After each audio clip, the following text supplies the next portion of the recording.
I mean, with stuff that's quite niche and quite experimental, I think probably I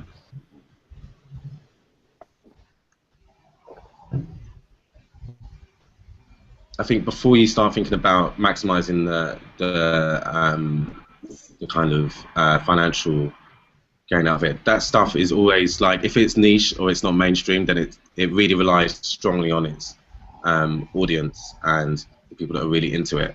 And you know, if it's left field, then they're likely to be very artistic people and artistic leaning people, which essentially means that they don't have that much money. Right? But they're also very cool and trendsetters, and they are the kind of people that brands or you know, people who want to look cool try to associate themselves with. So, you know,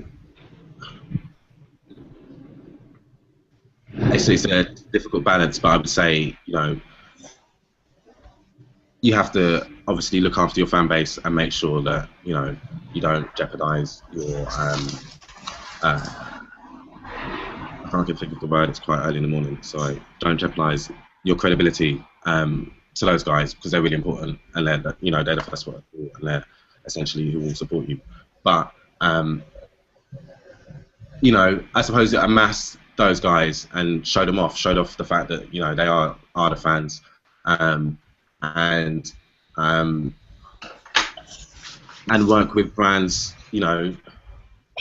Essentially, I don't feel like you're going to get that much money directly from those guys. Those guys they'll buy tickets and they'll buy CDs, but you won't look at maximizing like money from it. I don't think you'll make that much money from selling CDs and T-shirts. But you know, there is that kind of media exposure that you can get from them, and essentially saying to brands, you know, I've got these very cool kids or guys or people, whoever, whose eyes are on this product.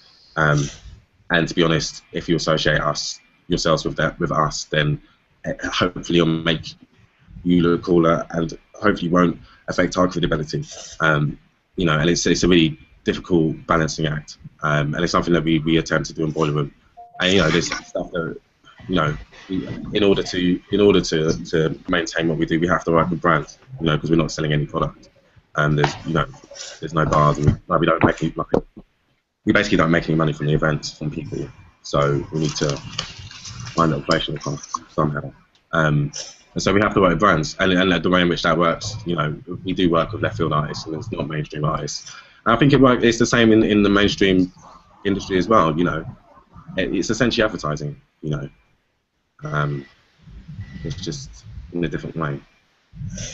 And I think, you know, people accept, you know, no matter how underground an artist you are, I think people accept that working with brands and, you know, maybe Nike or whoever, I don't know, thrown off, whatever, is kind of, it goes hand in hand with arts and all that kind of stuff at the moment, as long as it's complementary.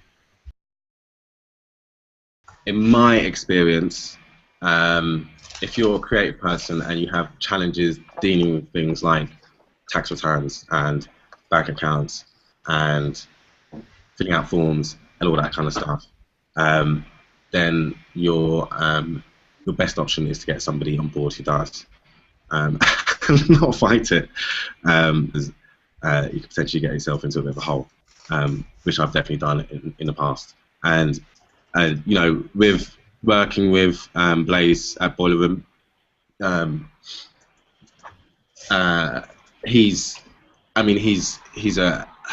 when it comes to business, I mean, he's extremely, like, he's an extremely creative person. But